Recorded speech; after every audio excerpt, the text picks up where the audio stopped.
If you've been following robotic outdoor equipment at all, you've probably heard of Yarbo. Yarbo originally started on Kickstarter, and I first saw them about 2 years ago at CES. What immediately caught my attention was the modular concept, especially the idea of a robotic snowblower. At the time, robot mowers were just starting to move away from buried boundary wires, so the timing felt right. About a year ago, I received a review unit and decided to test it the only way that really matters, at my own suburban home here in Minnesota, across all 4 seasons. And right out of the gate, I'll tell you this. This is not a small device, and it is definitely not plug and play. When the Yarbo arrived, I was honestly overwhelmed by the number and size of the boxes. It took weeks to finally recycle everything and get rid of the packaging. This is not something you casually unbox after dinner. Fortunately for me, my friend and podcast co-host had already purchased a Yarbo, so he came over to help with the setup. That made a massive difference.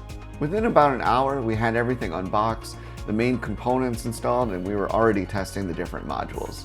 One important thing to know is that Yarbo requires an Ethernet connection for the RTK station. Some other robotic mowers rely on Wi-Fi alone, but Yarbo needs a wired connection. Luckily for me, our house already had an Ethernet cable running from the utility room out to the demarcation point, so I was able to use that without having to run a new cable.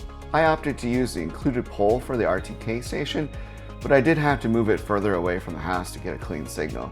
One thing I noticed pretty quickly is that in softer soil, the pole can lean after a heavy wind or in the snow. Because of that, I'd strongly recommend mounting the RTK station directly to your house. That's something I plan to do later this spring. Mapping was fairly straightforward. You manually drive the unit, define your areas, set paths and directions, and then build out the schedules.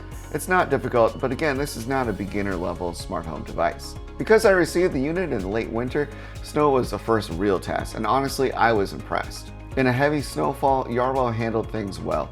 I recommend removing the guard for deeper snow, which improves performance. I also tested the plow blade, which can get closer to the pavement than the snowblower attachment in certain situations. One of the best parts was simply watching it work while staying warm.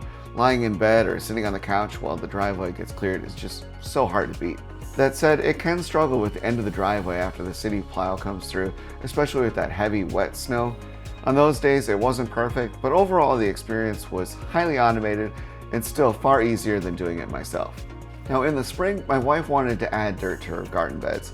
Now instead of hauling the dirt manually like a normal person would do, I hooked the wagon up to the Yarbo and I had it follow me down to the backyard. After that, I climbed in the wagon and let it pull me around the yard. The looks that I got from people driving by made it completely worth it.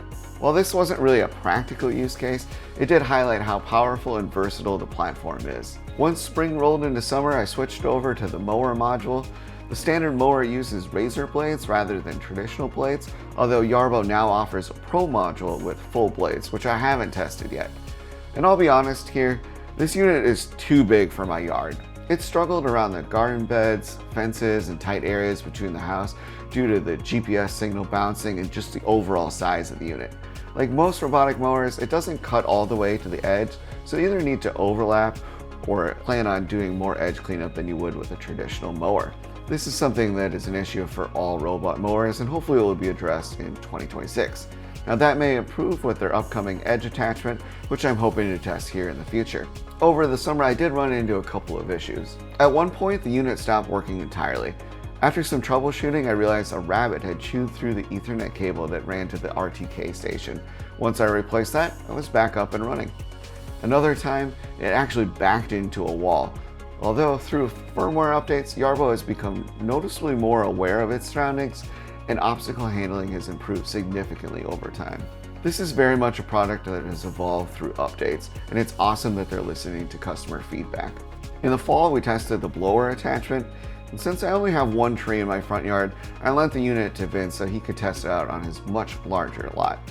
The results were pretty impressive. It did a great job, but it did take a very long time. The blower uses a lot of battery power, so the Yarbo had to return to the dock multiple times to recharge before finishing. It works well, but patience is required. Now this current winter has been mostly positive, but I had run into a couple of issues. There were a few times where I had to go rescue the unit, again usually at the end of the driveway. Now in early winter we had a combination of rain, ice, and snow that caused the auger to freeze up. A couple of weeks later, the shear pins broke, likely from ice or a small rock getting stuck in there. Replacing them was straightforward and easy, But if I didn't have those pins on hand, I would have been out of luck for a couple of weeks until more arrived. I also noticed the RTK pole was starting to lean slightly, which caused issues with the auto docking. That reinforced my plan that I do need to permanently mount it to the house at some point. Overall, I'm very pleased with Yarbo, especially as a snowblower.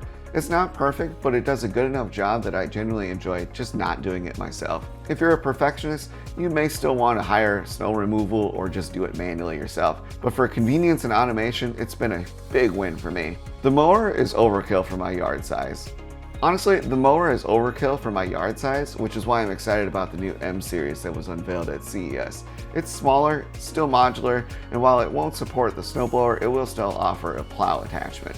They're also adding LiDAR, which should help tremendously in areas with heavy tree cover or nearby structures where the GPS signal is bouncing around.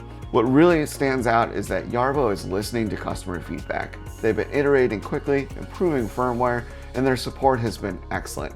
I'm excited to test out the Pro module, the trimmer, and the M series later this year when they become available. You can buy Yarbo online directly through Amazon or local dealers, and the M series is currently available on Kickstarter.